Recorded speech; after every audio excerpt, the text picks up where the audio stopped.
Yeah, Western Washington really just getting battered out there over the last couple of days. Thankfully, though, no deaths or serious injuries to report here tonight, but state officials do warn the situation could still turn catastrophic. More than 100,000 people under evacuation orders tonight. The White House has officially approved an emergency declaration order, so now we know FEMA and DHS crews will then move in and help with all of this historic flooding. Staff at AmeriCare Products race to stack boxes and products as much of their inventory as possible, but the damage, as you see there, is extensive, leaving staff scrambling to figure out what they can do now. We have products other places, and we'll get orders out to our customers somehow. We don't know how, but we're trying. It came up way over what the sandbags were.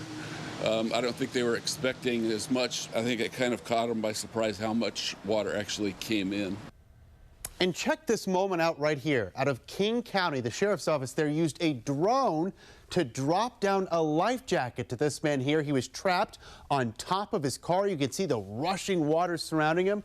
They said this is the first time actually they've used a drone to do this. Now, a few seconds later, we see here, he gives them up in the helicopter a nice thumbs up. He is eventually rescued, lifted up successfully into that sheriff's helicopter. The good news here is over the next couple of days, the rain is expected to let up throughout the region.